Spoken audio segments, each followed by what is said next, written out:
Hi everyone and welcome to Rocket's Hideout. Firstly, I wanted to say thank you if you're watching this and if you've been viewing the other videos.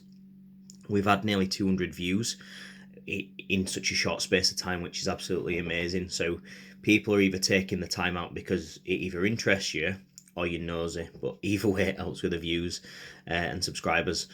The positive feedback's been great, and so have the questions, which has obviously led to this video.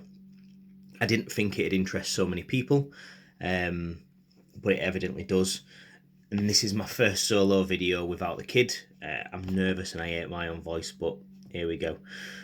So today's video comes from a couple of questions asked from friends after watching the previous video, which made me realise that it might not be common knowledge how to value your Pokemon cards or collections. So I thought I'd walk through, which would only probably take me a few minutes to explain. I'll look at an older set as it'll be easier, and if there's any interest going forward, I'd love to do more. So Team Rocket seems like the best collection to do. It's linked to the channel name as well, so that always helps. So the first thing you want to do is identify the card that you want to use. So in this instance I will be using the Dark Charizard Holo as a starter. Next, you want to be going to eBay and then type in that card name into the search bar along with the number on the bottom right of the card. So in Charizard's instance, this is a 4 out of 82. So you want to be searching Dark Charizard 4 out of 82 across your search bar. That will then bring you up the current listings within that criteria. Next, you want to be pressing filter. And maybe you may have to scroll down depending what device you're on. So scroll down, filter, go to the completed unsold listings. That will give you an indication of what it's actually selling for. So the buy it now price, and then the prices of the bidding as well. So the ones that have actually been bid on. So in that Charizard's example, the last two have been going around about the £100 mark on buy it now, and then for bidding it's been going around between £80 to £90. My advice would be use the kind of top 2 or 3 to find your value, and then average them. So if as an example there's two 80s and a 90, the card might be worth £85, £90, and take that as an approximate value of what that card is worth and what it's selling for. The only thing to bear in mind is, although eBay is the best place to help you get a value, doesn't mean it will sell for that price everywhere. So it could be, say, you're going to sell it on Facebook or Marketplace or a Facebook group that you know. You'll need to bear in mind that you're going to have to take 10% off at least, because that's what eBay would charge you in final value seller fees. So if the listings were going for, say, £90, you'd want to take that £9 off and put it around about £80, £81 mark. And that'd be a true reflection of kind of what value your card is worth. But it's really important to do, or really important to certainly check eBay, even if you're not going to sell on there, certainly to check it for at least the value, because what goes on a lot is if you put a card on Facebook without any indication of what the value might be, people might drop you a PM, private message, DM, direct message, whatever you want to call it. They would drop you one and have you respond to them directly, and you not knowing the true value might mean that you might get half the value, you might get 3/4 of the value. You might have a Dark Charizard that's worth £80, and you might be getting offered £50-60, and the difference between the two can be massive. And that's just one card. So if you've got quite a few cards to go through, you might be losing kind of hundreds of pounds, which it's really worth certainly checking, even if you're not selling and you're going to continue to collect. That's kind of where this video came from. One of my friends messaged me not knowing kind of the true value, and in his collection which was from when he was a kid. Just in free cards, he had 100 quid, and he might decide to keep that collection and might get back into collecting, but he also might decide to sell them. And if he's got £200-300 worth out of what was a tin in his room, you know, maybe £400 worth, that could be paying for half an holiday. That could be paying for something really good that they just sat there if it doesn't interest in you and collecting anymore. For me, at least, you are getting a true value. At least you're getting a true value of what it's actually physically worth. Now, the older, the better. So the older card sets will certainly hold far more money. The Wizards of the Coast WOTC stuff from base set right through, I believe, to the e-readers, without bringing it up, might have been Skyridge where they changed over, but they're the higher value, they're really high value cards.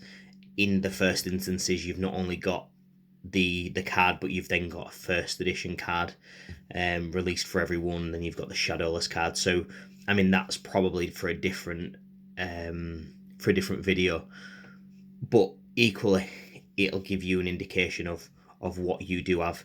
However, just a little bit of a pointer, if you do have a, say, a first edition card, let me just grab one. Say if you have a first edition card, I'll use this Gengar as an example.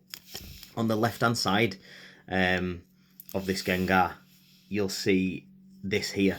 That's a first edition stamp. So if you've got a first edition stamp, make sure you type that into your bar, because if you're just in Gengar's instance, if I'm typing in Gengar 5 out of 62 fossil, you're only going to get the value of an unlimited Gengar, whereas this is a first edition, so it's worth far more value than the normal one. So again, bear that in mind. I maybe should have covered that earlier and done two types of card, but there's also Shadowless as well, which is worth more than the base set.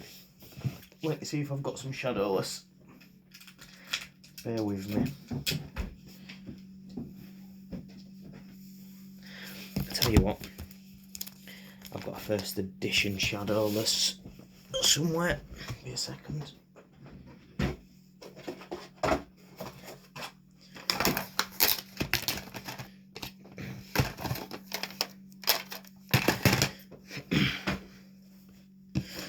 So the Shadowless, this would be an example where, let's see if I can get it. So down this side here, there's no shadow at all. So Shadowless are also worth more than the base set. And then if there's a, again, first edition stamp, it gives you an indication that you're looking at a first edition Shadowless card there. So the more information you've got, it'll give you a true reflection of the search that you're looking for, which will give you certainly a better indication of the card value.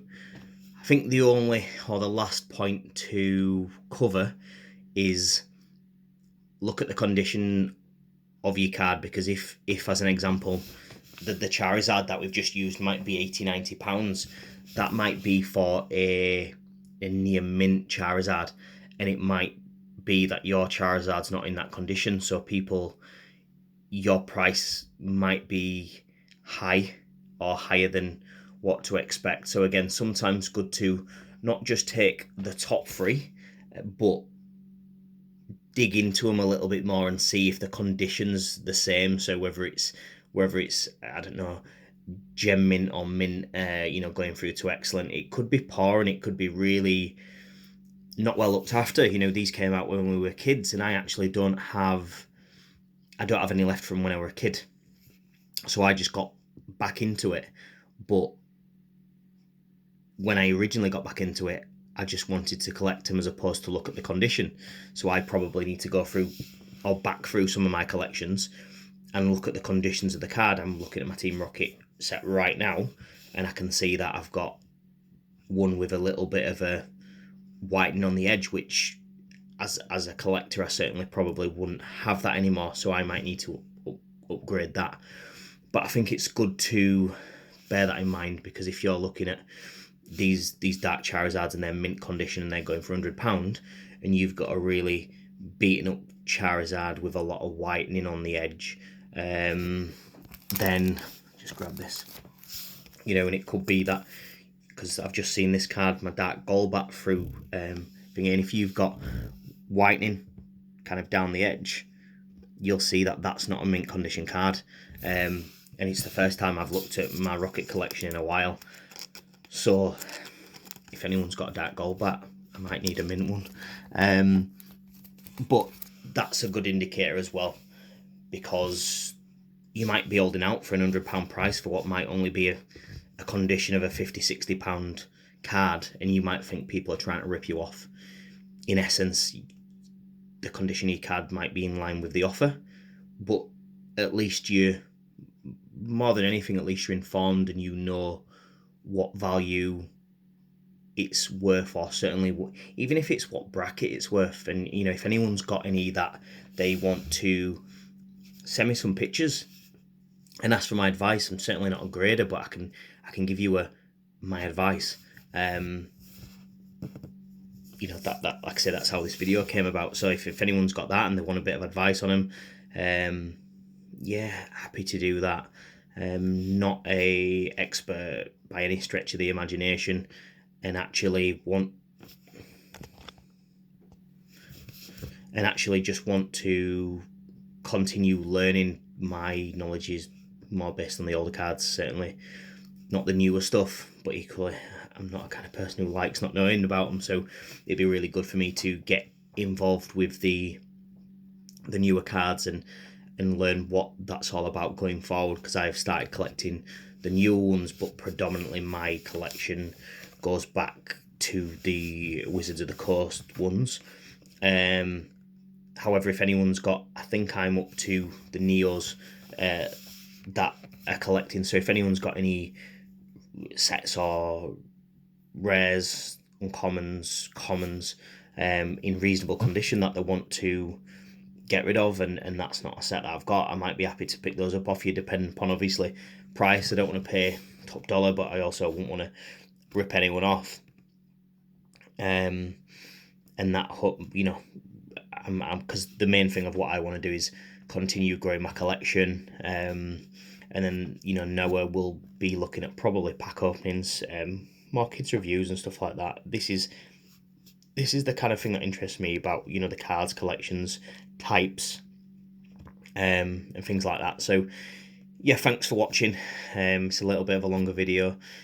If you're still here now, yeah, thanks again, and feel free to, if you could like it, if you could share it, even if you could subscribe, anything that will help us going forward. And then more than anything, I think certainly more than anything for me, is if you have got any comments that you can either ask questions or send the comments in, it would really help us in terms of future content on what people want to know. Because again, if this is a question that you're thinking, it might be that a lot of people are thinking it, and we can cover it. And even if we're covering it, again, not saying we're experts, but it also might mean that we learn the difference as well, because it might be that I don't have a clue. I see loads of people on these Facebook sites with so much knowledge about it and such great collections. You know, it's really good to see for the hobby. So yeah, brilliant. Thanks for watching. Please like and subscribe if you can. Thanks, guys.